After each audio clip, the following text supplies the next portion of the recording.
Olá, eu sou Alexandre Lino, este é o Segurança em Foco, o único programa da TV Alagoana que debate temas relacionados à segurança e debate com propriedade. A TV Mar faz questão de trazer estes assuntos, buscando fazer com que você entenda um pouco mais sobre segurança, os bastidores do mundo da segurança e a relevância da segurança para garantir o seu dia a dia. Hoje, nós vamos falar sobre termo circunstanciado de ocorrência, o famoso TCO, famoso para o mundo da segurança. E hoje você vai saber o que é o TCO em um debate que tem envolvido Polícia Civil e Polícia Militar em torno do TCO. Você vai estar comigo e com o delegado Flávio Saraiva, consultor de segurança, com o advogado criminalista Leonardo de Moraes e com o historiador Geraldo de Magela. Juntos estaremos recebendo o presidente da ADEPOL, o delegado Robervaldo Davino, para nessa próxima 1 hora debater assuntos relacionados ao mundo da segurança. Sejam bem-vindos, está começando agora o Segurança em Foco.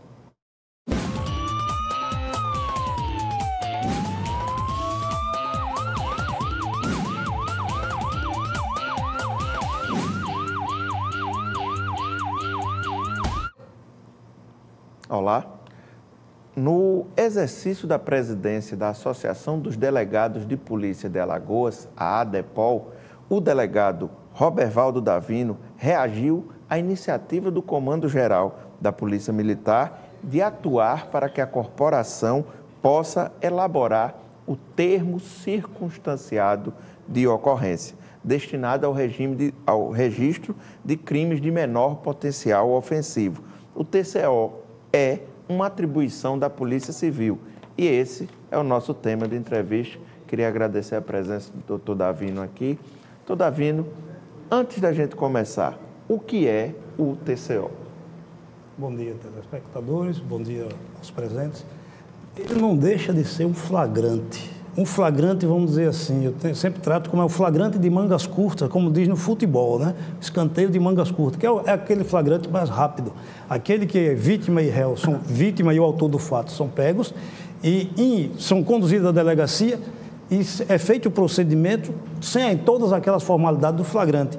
Ou seja, o ideal, quando a lei foi criada em 1995, a Lei 90/99, era para que de imediato eles fossem conduzidos ao juizado e dali já saíssem com resultados.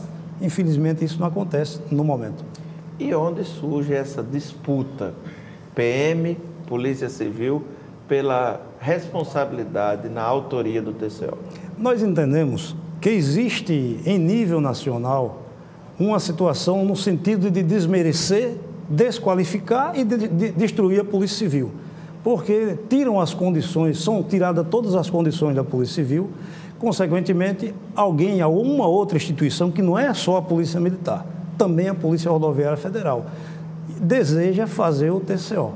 Mas quando nós verificamos as leis, elas nos dão o direito ao delegado de polícia, o direito, tem a Lei 90/99, que em seu artigo 69, ela é explícita. Aí, suscitaram algumas dúvidas e nesse intermédio surgiu a Lei 12.830 e ela ratifica o que diz a 90/99. Mas continuam outras instituições querendo fazer o trabalho da Polícia Civil, que a gente já entende que no futuro eles pretenderão também o ciclo completo. No momento que fizer o ciclo completo, nós entendemos que é o fim da Polícia Civil e é esse o intuito. Doutor Flávio, sua opinião sobre esse tema? O senhor tem experiência como delegado de polícia? Minha opinião é muito clara e eu já até externei isso aqui em determinado momento e foi até aproveitado na campanha da ADEPOL, dizendo que eu seria a favor de que a Polícia Militar fizesse TCO. E não foi bem isso. O que eu disse naquele momento é que eu, como cidadão, se qualquer cidadão, gostaria de ser atendido pela polícia, né? E como seria essa polícia, né? E qual seria essa polícia, é que seria determinado pela lei. Aí hoje o país tem uma polícia ostensiva, a polícia que faz a investigação, e isso para o cidadão ainda se propaga ainda mais quando vai para até para a própria polícia de investigação, isso aqui é furto no distrito, isso aqui é roubo na delegacia especializada, enfim, são essas coisas que o cidadão não pode passar por isso. O Estado tem que se modernizar, a polícia tem que se modernizar no atendimento ao cidadão, priorizar o atendimento ao cidadão. E quando a gente vê uma campanha dessa, que teve aqui um coronel da PM de Santa Catarina dizer que ele veio treinar os policiais militares para confeccionar a TCO, e a gente imagina ser uma atitude nobre, inclusive uma declaração muito infeliz do comandante da PM, de dizer que com o TCO sendo confeccionado pela Polícia Militar, traria dignidade ao procedimento. Quer dizer, ao dizer que ele traria dignidade, o tratamento que a polícia dá ao cidadão seria não digno, né? Não digno. Então, uma coisa muito infeliz. E isso repercutiu nessa integração, né, que o governo objetiva a integração das forças policiais.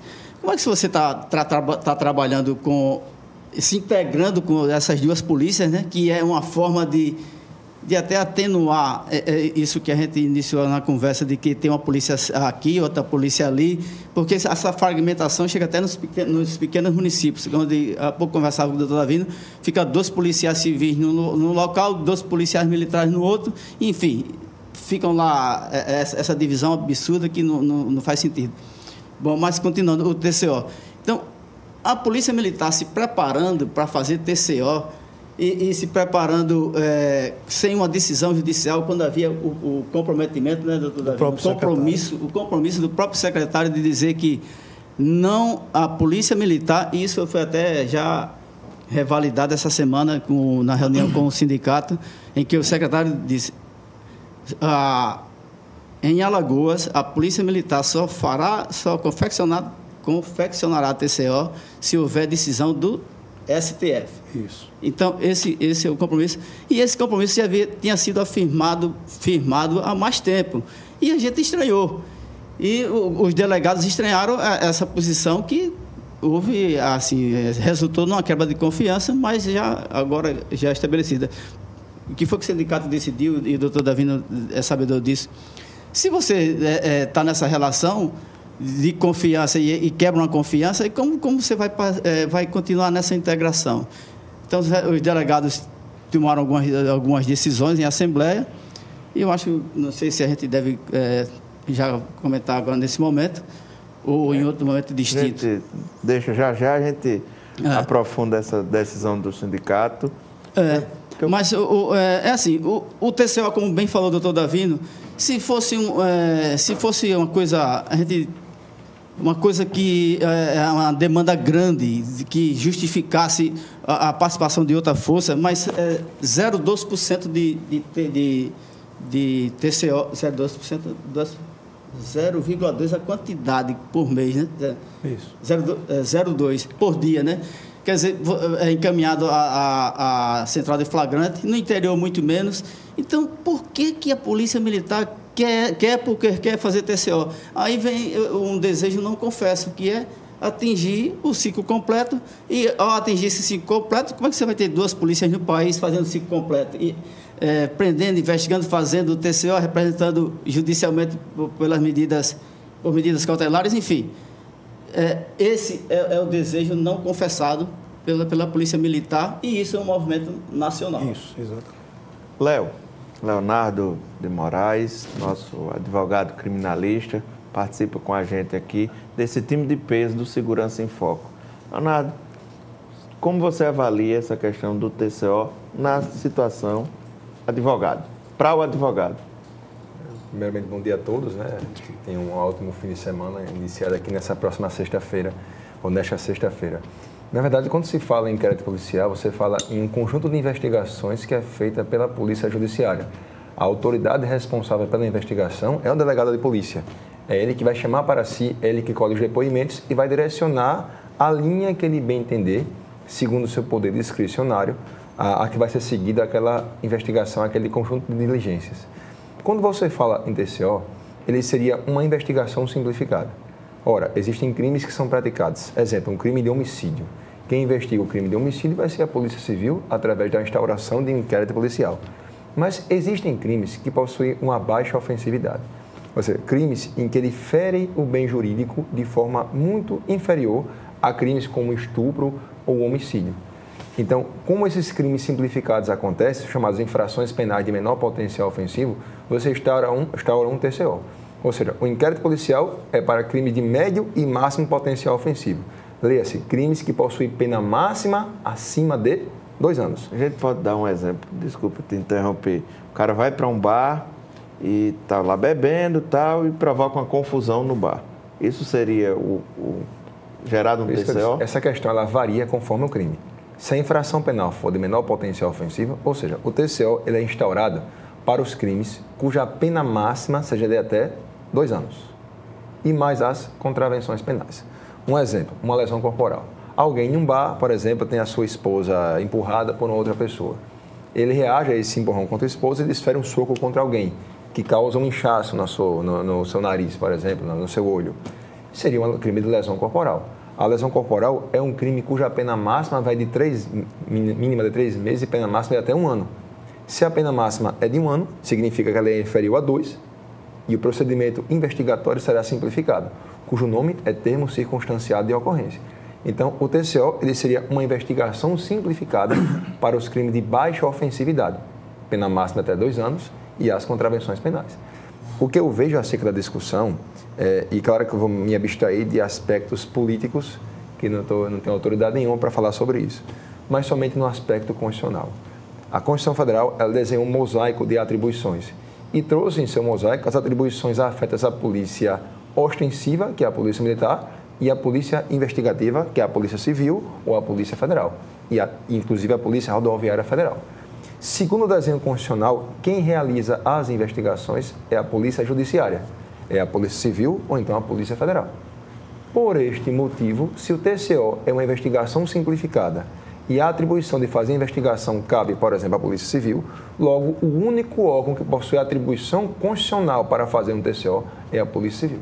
Não pode. A gente confunde muitas vezes uma força-tarefa com uma confusão entre atribuições. Não é porque o delegado Roberval Davino vai trabalhar em conjunto com um membro do Ministério Público que ele vai oferecer uma denúncia. Ele investiga, atua em conjunto, mas o Ministério Público oferece uma ação penal. A atuação conjunta significa respeitar as atribuições de cada um desses órgãos, mas que ambos trabalhem juntos para um resultado positivo, a responsabilidade de alguém que eventualmente cometeu um crime. Então, essa confusão existe. Logicamente, em um desenho constitucional, como eu falei, partindo da Constituição Federal, não se é admitido a consecução de termos circunstanciados de ocorrência por qualquer órgão que não seja Polícia Judiciária, leia-se Polícia Civil ou Polícia Federal ou Polícia Rodoviária Federal. Doutor Magela, e a sua avaliação dessa polêmica? Olha, eu acho que isso é o retrato do Brasil, né? Como você não tem uma discussão geral da segurança pública no Brasil, então você fica mascarando esse tipo de ação corporativa como se isso fosse dar relevância à crise de segurança pública que existe no país. Então, é o tipo de atitude que não ajuda a nada. Você está com pelo menos o que está sendo definido, anunciado como uma das estratégias de ampliar a segurança pública, a ação da segurança pública em Alagoas, é o CISP, A integração. que é a integração. Na hora que eu anuncio, construo prédio, inauguro prédios e digo que vou integrar as forças policiais, Polícia Civil e Polícia Militar, aí ocorre no centro da integração uma atitude dessa natureza. Então, na prática você não integra. Você pode botar no mesmo lugar, não tem problema. Está na mesma sala, mas não trabalha com o mesmo espírito, não está trabalhando com a mesma filosofia. Então, ou acaba com esse tipo de discussão, que ela é fragmentária, ela não ajuda nem a unificar as polícias, porque ela divide, e não ajuda, muito menos ajuda a segurança pública. Então, vou usar uma expressão, de um primarismo tão gritante, que não precisa ser especialista em segurança pública, não precisa ser especialista em absolutamente nada, precisa ter bom senso. Se o sujeito tem bom senso, ele sabe que se todas essas definições que o Leonardo apresentou aqui. Se há uma ação no STF, enquanto não houver essa decisão no STF, que é para ser cumprida, ou do jeito que está hoje, ou a mudança a partir do STF, então, enquanto não houver essa decisão, continua valendo a Constituição, a lei, o que está sendo posto em prática. Atropelar isso aí significar... o atropelo já é a não intenção de trabalhar coletivamente e harmônica, né? Quer dizer, você não tem a unificação das ações policiais. É o que eu entendo. Davi, então está mesmo faltando bom senso por parte de quem quer tomar essa atribuição que hoje é dos delegados? Na realidade, nós não entendemos com bom senso. Nós entendemos que é uma imposição. Eles necessitam impor. Descumprimento da lei. Entendeu? Porque já existe, inclusive, decisão do Supremo Tribunal Federal, num caso do Amazonas, salvo engano, no caso do Paraná, que decidiu que a autoridade policial é o delegado de polícia e cabe a ele lavrar o TCO. Aí eu gosto sempre de voltar um pouco ao tempo. É bom. Né? A Polícia Civil foi a primeira polícia criada no Brasil, desde 1530, onde nós tínhamos o capitão do mato, que não era policial militar, não era policial fardado. Nós tínhamos os alcaides, que hoje são os oficiais de justiça, e tínhamos os quadrilheiros para fazer segurança. Em 1808, quando Dom João VI veio ao Brasil, ele criou, em maio de 1808, ele criou a Intendência Geral da Corte do Brasil. Essa intendência, ele nomeou um desembargador. Em 1810, ele criou o cargo de comissário de polícia, que nós tínhamos aqui em Alagoas, alguns delegados. Temos ainda alguns delegados que hoje já estão aposentados, que foram comissários de polícia. Tem alguns estados ainda que existe a figura do comissário de polícia. E ele criou esse comissário de polícia, que é o início da criação, que se entende a criação da Polícia Civil oficialmente em 1808. Aí, 1842, o que ocorre? O príncipe Dom João VI, ele cria no Brasil a figura do chefe de polícia. Em 1842, ele já disse que o decreto fala o seguinte: para você ser chefe de polícia, tem que ter qualificação, ou seja, tem que ser bacharel em direito. Coloca como auxiliar na época o delegado e o subdelegado. Quando chega em 1871, é criado o inquérito policial, que tem 100 e tantos anos, né? 100 e alguma coisa aí, criado o inquérito policial. E começa a haver uma divisão entre as polícias. É criada a Polícia Civil, é tirado um braço da Polícia Civil para colocar um braço da Polícia Fardada. Quando a gente chega aqui para Alagoas, em 1912, o governador Clodoaldo da Fonseca, ele cria a Guarda Civil, em 1912. Em 1975, é criado em Alagoas a Polícia Civil e extinta a Guarda Civil. É unificado. Aqueles, doutor Mário Pedro e outros que faziam parte da Guarda Civil, eles são incluídos na Polícia Civil. Em 1987, é criado o cargo de delegado de polícia de carreira, e a partir então, para você ser delegado de polícia em Alagoas, que foi um dos estados que mais demorou a acontecer isso, é criado o cargo de delegado de polícia e a qualificação é ser bacharel em direito. Quando vem a Constituição em 1988, 5 de outubro, ela ratifica aquilo que foi criado em Alagoas e que já foi criado em outros estados há bem mais tempo. O delegado de polícia. Aí hoje vem um cidadão ou uma instituição que, para você ser dessa instituição, não precisa ser bacharel em direito, nem fazer concurso público. Para exercer a nossa atividade, é por isso que nós estamos querendo exigir que é uma exigência mesmo, que não seja feito o TCO até que seja definido pela Justiça. E a DEPOL tem legitimidade e irá mover todas as ações judiciais necessárias para coibir esse tipo de ação, esse tipo de usurpação de função. Que nosso tema na DEPOL é integrar sem usurpar. Eu não posso, como policial civil, na integração, fazer o trabalho da Polícia Militar e vice-versa. E é isso que está ocorrendo. Estão querendo fazer o nosso trabalho, nós não iremos permitir. Doutor Saraiva. A coincidência desse coronel convidado para treinar o pessoal aqui em Alagoas é que Santa Catarina não é nenhum exemplo de integração entre Polícia Civil e Militar.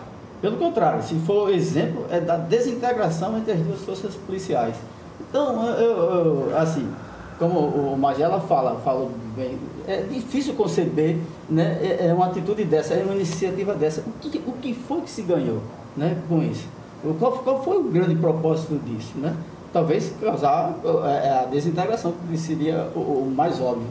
Eu penso assim, a gente passa por um momento complicado na afirmação de uma democracia. Sim. E nós nos firmamos como um Estado democrático de direito. O que significa esse de direito? Significa que o próprio Estado, estabelece regras para que as pessoas venham a respeitar. E traz regras para que ele mesmo venha a respeitar as regras. É a chamada autolimitação. E quando você observa o desenho constitucional, ele é claro. É claríssimo. Na nossa primeira aula sobre inquérito policial, já remetendo aqui à Faculdade de Direito, a gente faz uma diferenciação entre a atribuição que afeta a Polícia Judiciária, que é a Polícia Civil, por exemplo, e a Polícia Militar, que é o policiamento ostensivo. E o momento é tão complicado hoje que quando você vai ao Fórum do Barro Duro, você percebe que quem faz a segurança ao Fórum do Barro Duro são guardas municipais. O guarda municipal tem a atribuição constitucional de defesa do patrimônio municipal. O que é que ele está fazendo de segurança no Fórum do Barro Duro? Não tem nada a ver com a sua atribuição. O outro ponto, que é um ponto mais polêmico, lembrando que é somente um debate do ponto de vista jurídico, né? É a questão da possibilidade de um delegado de polícia fixar medidas cautelares. Seria muito mais eficaz e muito mais rápido. Imagina uma mulher que sofreu uma agressão, ela fosse ao delegado de polícia, ele de imediato determinasse o afastamento do lado daquele que agrediu. Seria mais eficaz. Mas no modelo constitucional, a quem cabe a atribuição de decretar medidas cautelares? O juiz não investiga. O juiz não é parceiro do delegado de polícia, não é parceiro do Ministério Público. O juiz é juiz.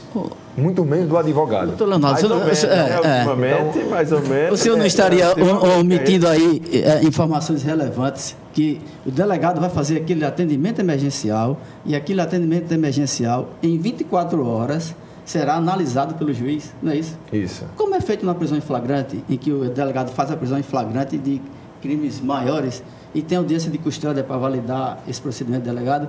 Então, qual a grande diferença que o senhor vê nisso aí?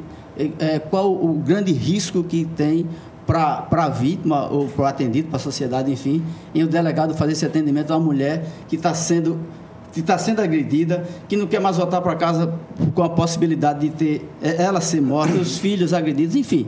Quem está em delegacia vê muito isso, né? Isso. E você não encontra nenhuma autoridade dessa de plantão. A autoridade de plantão é o delegado de polícia, e ele está ali para esse atendimento. E como eu digo, pergunto ao senhor, qual a grande diferença aí desse procedimento do delegado, que ele faz a prisão em flagrante, ele encaminha para a audiência de custódia, e para ele fazer esse atendimento emergencial nos crimes de violência doméstica? No TCO, que ele é instaurado, segundo a lei dos dados especiais, ele é feito uma colheita de depoimentos simplificados. Mas não é no TCO. Calma, mas qualquer pessoa seria capaz de fazer isso. Mas a Constituição não deixa. Qualquer pessoa seria capaz, e eu digo isso até alguém com idade tenra, né? Seria capaz de saber que se a mulher é agredida por violência doméstica, ela não pode voltar para casa, porque o risco é muito grande. Mas o meu diálogo não é saber o que é mais ou menos eficaz. E quem vai proteger? O meu diálogo é saber o que significa a Constituição Federal. Se por acaso o juiz de direito não está presente no momento correto, tranquilo, é só forçar que ele esteja presente. É uma atribuição dele.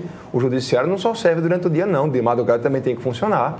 Uma colega que faz parte dessa cadeia das mulheres, eu sei que há uma evolução e uma muito grande na proteção da mulher. Mas eu pergunto, se por acaso a mulher chegar à meia-noite agredida pelo marido, qual a proteção que o Estado, e sem nominar, sem pessoalizar ninguém, vai oferecer ela enquanto proteção? Ela vai para onde?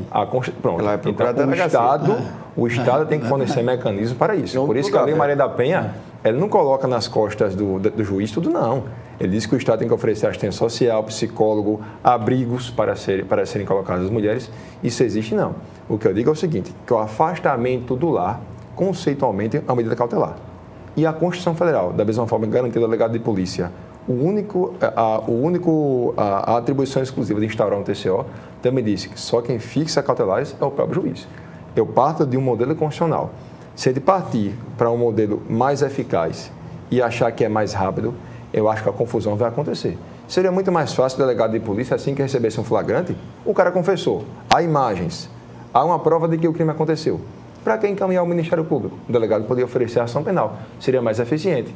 Mas qual é o melhor? É o desenho constitucional, que você mantém cada um em sua atribuição, sempre atuando de forma imparcial, sem interesse, e eu acho que no final o resultado vai acontecer. Mas aí a gente cai nessa situação que todo mundo quer manter sua prerrogativa, mas quer ter mais poder frente ao outro. Há uma discussão, não é, a vítima esperando esse óleo, né? Não, mas isso é um aperfeiçoamento, eu concordo que isso tem que ser aperfeiçoado. Porque... por exemplo, o STJ, em 88, em que a população do Brasil, salvo engano, era de 120 milhões de pessoas, tinham 33 ministros.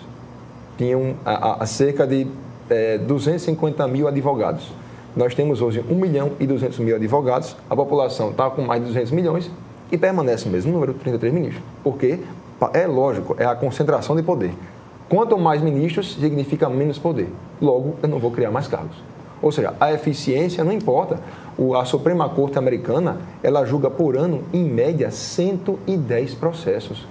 Sim, mas o formato norte-americano, para você chegar à Suprema Corte, é completamente diferente do Brasil. Aqui no Brasil... Aqui também era para ser. Aqui no Brasil, ele julga 115 mil processos.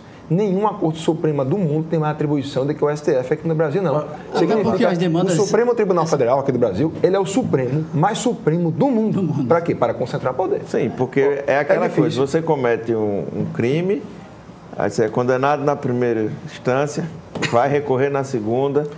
Mas, se não conseguir no Tribunal de Justiça, você vai tentar alguma brecha no STJ. Muito moroso. Se perder no STJ, você vai tentar ir ao STF. Mas se a gente comparar o que não pode ser comparado, não vai dar certo. Sim. Não vai dar certo. Parte da premissa não é que é falsa, mas de uma premissa que não é tão verdadeira, a conclusão também não será verdadeira. O fato é que o Estado brasileiro, e o Estado aí no sentido dos três poderes, mais o Ministério Público, ele está de costa para a sociedade. Completamente de costa. Então, o que são as atribuições do Poder Judiciário, do juiz da plantão, final de semana não fechado, tudo isso aí, não é cumprido, de um modo geral, não é cumprido. E ninguém cobra ao Judiciário isso. Porque o Judiciário está bem próximo, ele não chega a ser Deus, mas ele está bem próximo da divindade. O Estado Executivo, por exemplo, a questão do abrigo para a proteção da mulher, dos adolescentes, etc., essa tragédia que nós conhecemos. Quando se fala de presídio, aí é brincadeira. Então, a divisão dos poderes do Estado, que é o Legislativo, o Executivo, o Judiciário, e como não é o quarto poder, mas um poder que hoje, no momento, tem uma força que se assemelha a um quarto poder, que é o Ministério Público.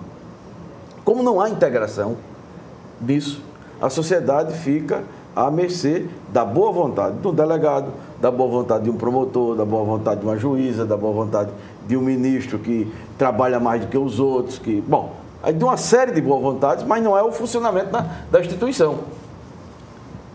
Então, no caso, como o Brasil está vivendo, não só a crise econômica, mas a crise de segurança pública no Brasil, ela não é uma crise qualquer. E não é de agora, do Temer. Ela já vem há quantos anos?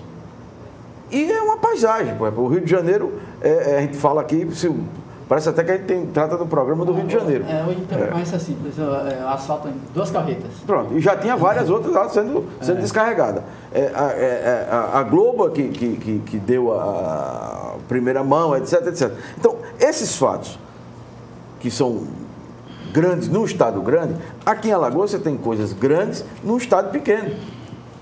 Essa ideia da integração é uma ideia muito boa, fácil de fazer. Mas tudo que é fácil de fazer torna-se complicado. Por incrível que pareça. O simples é complicado no Brasil. Mas, e quando bate aqui dentro de Alagoas, eu acho que complica mais ainda. Mas porque é uma questão de concentração de poder, de divisão de poder. Quem tem poder não quer abrir mão de poder. Mas quem tem o poder efetivo, que tem interesse, que pelo menos em tese tem interesse, do ponto de vista eleitoral, do ponto de vista do exercício do poder, se intervir, e a intervenção não é a intervenção de cima para baixo mandando esse bicho. Como é que nós vamos integrar isso aqui? Quais são as funções? O que é que diz a lei? Mas isso é próprio do funcionalismo público, né? Todo mundo aí você fica na zona de conforto. Não, porque sempre foi assim. Sempre foi assim. Essa instituição é secular. A minha tem 1.000, a minha tem 2.000, tem 200. Que é isso? Então, a gente tem no Brasil hoje um juiz. E isso não ocorre na área privada, assim. Ele é, ao mesmo tempo, juiz, promotor e delegado. O juiz Sérgio Moro, nas suas atribuições, o que ele vende à sociedade, o que ele transparece à sociedade, é que, ao mesmo tempo, ele é juiz, promotor e delegado. Ele é o segundo colocado agora. Tem um pior do que ele. Porque na sociedade... Chama-se Marcelo Bretas. Porque você, na sociedade brasileira, você está precisando de Salvador. Então aparece um Salvador. Ninguém vai salvar a sociedade brasileira. Mas atropela todas as prerrogativas. A sociedade ou ela toma consciência. O debate do TCO é um debate sobre prerrogativas. Isso. Concorda? Concordo. E aí ele atropela tudo. Foi muito bom lembrar do Bretas. O Marcelo Bretas, ele deu uma entrevista no Estadão, isso no mês de agosto, colocando o seguinte, estava entre aspas, ele não contestou pelo que eu vi em redes sociais. O combate à corrupção faz meus olhos brilharem.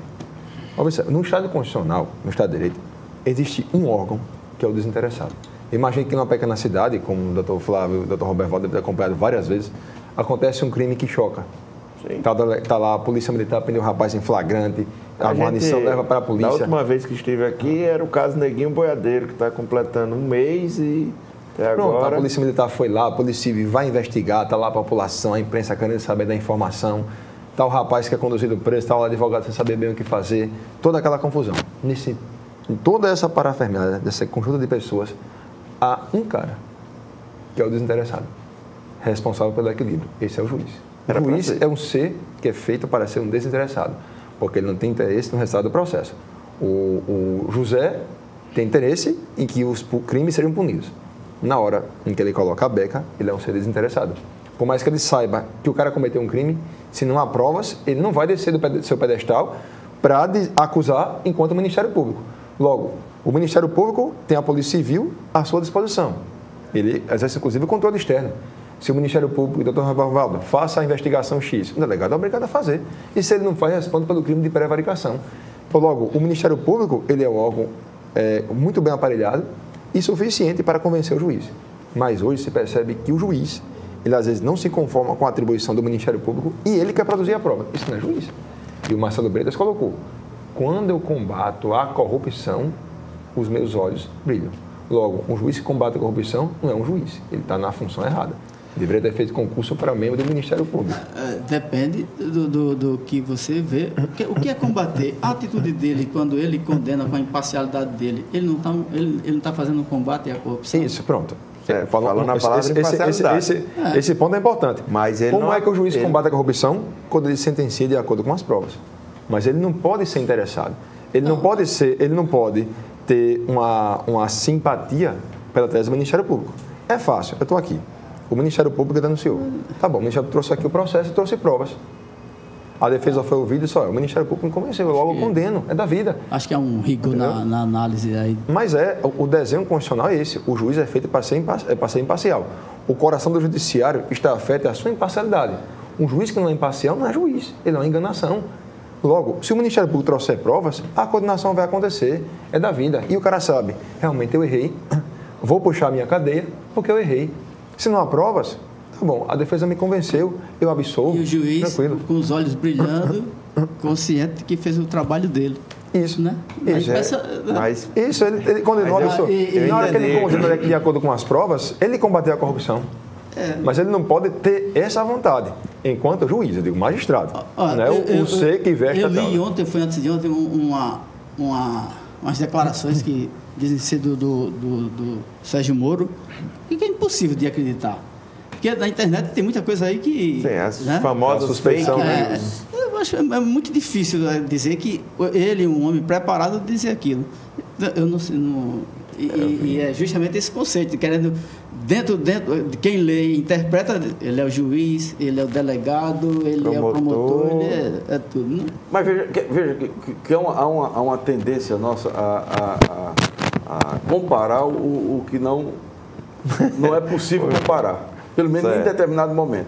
O fato da crise da segurança pública e como a sociedade ela não consegue ter esse grau de sofisticação que a gente está discutindo aqui, que é definir o papel de cada um, que já está definido pela Constituição, quem está na ponta, por exemplo, a delegacia de polícia que está na ponta, lá tudo acontece no bairro. É o TI social. Cidade, está lá. Então, o espancamento, o estupro, corre na delegacia. Então, se isso não é priorizado pelo Estado. O Estado não é só o Executivo, o Secretário de Segurança, o Governador. O Estado é o Estado, o Ministério Público, o Judiciário e o próprio Legislativo. Para não ficar legislando, criando leis absurdas para as pessoas. Se a gente, aí eu vou pegar o gancho. Se a gente está falando disso, da estrutura de delegacia, no bairro e tal, aí eu tenho uma pergunta do doutor Davino. Doutor Davino, temos uma reserva técnica da Polícia Civil com agentes e com delegados pedindo para serem convocados. Posição da DEPOL frente a esse assunto? Olha, eu tenho conhecimento dessa reserva técnica. Como também tenho conhecimento que no edital que abriu o concurso, ele não fala em reserva técnica. E, salvo engano, o prazo vence agora em janeiro para que essa reserva técnica, entre aspas, seja chamada. Mas se o grande problema é esse, que o edital não diz, como nos editais anteriores de outros concursos, tinha como reserva técnica. Esse não tem. Então é um risco você nomear um ou dois que estão provavelmente na reserva técnica, porque os outros irão buscar o seu direito também. Já que não tem reserva técnica, por que nomeou fulano ciclano? Por que eu não? Hoje existem claros na carreira de delegado de polícia aqui em Alagoas? Olha, a Polícia Civil do Estado de Alagoas, ela funciona com 33% do seu efetivo. Nós temos 121 delegados ativos, onde era para termos 210. Temos 121. Desses 121, eu e mais 49 da minha época, e uma época antes e depois de mim, estamos aptos à aposentadoria. Nós já temos 41 anos e meio de serviço. No momento que eu quiser, eu requeiro aposentadoria. Então, e mais 49. Nós temos 121 menos 50 são 71. Se com esse número de 121 nós não estamos atendendo a expectativa, não estamos atendendo com qualidade, você chega na delegacia, não tem um delegado. Que o cidadão quer o quê? Ao chegar na delegacia, encontrar o delegado. Hoje mesmo, cheguei na minha delegacia, eu quero falar com o senhor. Uma cidadã lá pedindo para falar com o delegado. E às vezes o problema até o chefe de expediente, o chefe de cartório pode resolver, mas todos querem um delegado. Você imagina que em Maceió, no 6º distrito, um delegado só não resolve? Imagina no interior do estado, onde o cidadão chega na delegacia de madrugada, a delegacia está fechada. Fechada por falta de efetivo, porque a Polícia Civil era para funcionar com 4 mil e pouquinho, tem 1.000 e... Os agentes e escrivães, 4.200, tem 1.600. Então, o efetivo não tem condições de atender o que o Estado necessita. Aí vem o motivo de quererem fazer o TCO, porque chega na delegacia, não encontra o delegado, não encontra o policial civil.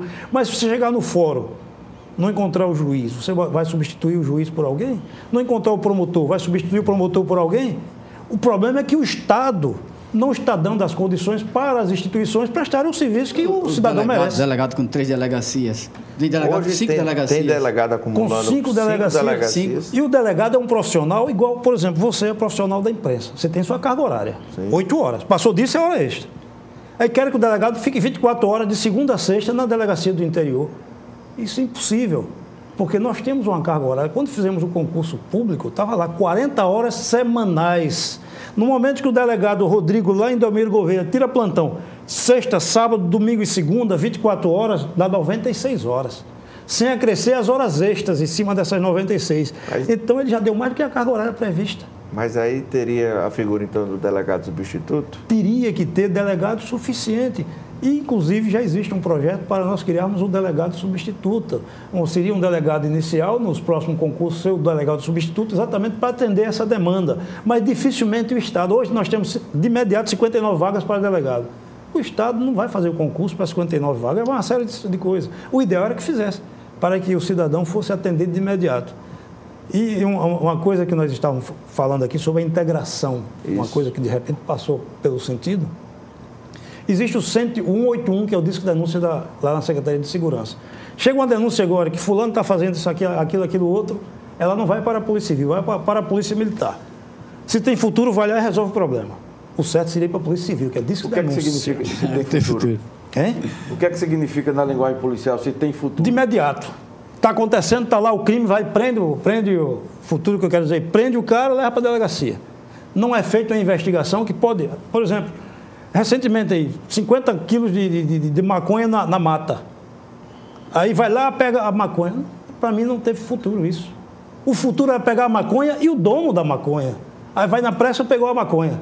era entregar para os órgãos de investigação para ele investigar para saber de quem é aquela maconha. Demorou um pouco. Alguém vai buscar ela lá. Quem perdeu esses 50 vai continuar, vai trazer 150. vai atrás. O certo era você pegar a pessoa responsável por... Mas não, pega a maconha para aprender a maconha. Quer dizer, montaria uma campana ali, investigar para... Exatamente. Mas para esse trabalho não é informado a Polícia Civil, porque veio no disco de denúncia. Quando a Polícia Civil, através dos seus delegados, faz uma investigação grande de homicídio, de roubo, de droga, etc., aí faz as representações, busca, apreensão e prisão. Aí tem 10, 15, 20. Aí vem a Polícia Militar para fazer o trabalho de integração com a Polícia Civil, que é a Polícia Civil que foi responsável por essa investigação. Ao contrário, não existe. A Polícia Militar vai e não chama a Polícia Civil. Que integração é essa? De um lado só? Então, não está dando certo essa integração. Não é que não esteja dando certo, é que um lado quer fazer, o outro não. Ela precisa ser melhorada. Tem que ser melhorada. Qual o grande problema do Estado? Que o Estado era campeão de homicídios, Maceió campeão de homicídios. Então, você tem vários instrumentos de investigação. Eu disse que denúncia é fabuloso para isso, para a investigação. Aí você tem uma investigação que o traficante, ele está com não sei quanto droga, esses 50 quilos, mas esse cara que fez 4, 5 homicídios na semana passada, ele comanda uma rede de traficantes que são os responsáveis pelos homicídios daquela área. Então, esse traficante, ele será apenas preso, às vezes, por uma denúncia com um porte ilegal de arma, uma quantidade pequena de maconha, e os homicídios você não investiga. Aí chega o flagrante só da arma, da droga, e o homicídio acabou. Você perdeu uma grande oportunidade de identificar criminosos seriais, identificar uma rede de criminosos que praticam homicídios, e isso é flagrante verificar no pilar, né? Quando você tem uma sequência, houve um homicídio, depois houve 2, houve 3, porque aquilo ali são facções brigando e você não consegue identificar isso com a investigação apenas de um porte legal de arma, de uma apreensão isolada de droga. Aí vem aquela história, a polícia solta, a polícia prende, a justiça solta. Por que a justiça solta? Porque a prisão foi mal feita. De repente o flagrante não teve elemento suficiente para manter o cara preso. A justiça soltou, paciência. E essas, algumas operações que dizem, não, isso foi uma blitz, operação de rotina que apreendeu isso e isso. Isso não é muito verdade, não é muito verdade. É um fragmento de uma interceptação, talvez, né, de uma investigação. A pessoa vai lá e pontualmente pega aquele avião que está trazendo a droga. Não espera o resultado final, que investigar toda a cadeia criminosa. Então fica assim nessas coisas pontuais. Eu vejo essa questão das investigações algo difícil, né? Até quando se está diante de um número que é completamente insuficiente do ideal, né? Isso. Hoje as coisas são mais complexas, as informações elas correm um pouco mais rápido. Existem aplicativos que permitem a criptografia, de modo que hoje é muito fácil saber que no momento em que a polícia pode interceptar uma ligação, basta você ligar pelo WhatsApp. Tá. E a criptografia vai permitir. No momento em que o policial militar, por exemplo, ele pega alguém flagrante e aprende o telefone celular, ele não pode observar o conteúdo. Nem tampouco pode ser obrigado a fornecer a senha para... A senha não é o que acontece. É por este motivo. Não, do ponto de vista... Mas aí, normalmente, se consegue, do ponto de vista probatório, você colher essa prova e anular aquela prova. E se ela for a base para todas as outras, se a prova é ilícita, centenas de tudo que decorre de uma prova ilícita também será. Que o policial vai lá e exige que se abra a senha, que se mostre com quem estava conversando. No mundo todo, quando as investigações são feitas, você também tem uma perícia forte para ser feita. E hoje o número de peritos ele é completamente insuficiente. Irrisório. Ou seja, a gente trabalha aqui em uma insuficiência absurda. O delegado é constantemente pressionado para que ele consiga relatar os inquéritos policiais em uma velocidade como se o dia tivesse 96 horas. Eu vou até ampliar um pouco o tempo do dia. O número de crimes é muito maior. A imprensa cobra. A família cobra. A perícia não tem número suficiente. O Ministério Público promotores cobra. Insuficiente. O promotor, imprensa cobra. Mas o endereço mais é insuficiente. Ainda quer resultado positivo. Isso vai demorar muito. O endereço da cobrança é sempre o delegado. Né? Não, essa pressão, não é essa pressão para os demais. O Magela fala muito que o primeiro braço do Estado e o mais rápido é a polícia. É a polícia. Ou seja, sobra para vocês, infelizmente, esse problema, né? Nesse clima de sobra para vocês, queria passar a palavra para o doutor Davino fazer suas considerações finais, que a gente já está com um tempinho um pouco estourado, porque o papo rende, o assunto rende, especialistas de peso, de renome e diferenciados que debatem a segurança aqui em Alagoas. Doutor Davino, suas considerações. Eu queria, em primeiro lugar, agradecer o espaço e dizer que nós estamos aqui defendendo uma categoria que tem 209 anos de existência, a categoria da Polícia Civil. Oficialmente, 209 anos de existência e que tem relevante serviço prestado para o Estado e para o Brasil. Se a gente estava conversando anteriormente aqui sobre a questão da investigação. Se a gente for analisar o que é a Lava Jato hoje, de onde ela originou, de uma simples investigação em um Lava Jato, gerou toda essa situação, porque foi uma investigação que foi feita com critério, bem feita, etc. Talvez nós tivéssemos algumas investigações aqui que tivessem dado um resultado bem maior do que nós temos aí. E talvez as pessoas que foram presas a gente tivesse ainda presa. Então, agradecer o espaço, como eu disse anteriormente, e dizer que estamos aqui defendendo a instituição Polícia Civil. Enquanto estiver nela, ativo, ou quando estiver inativo, que logo, logo estarei na aposentadoria, irei também batalhar por melhores dias para a Polícia Civil. E aproveitar e desejar a todos um Feliz Natal e um próspero ano novo.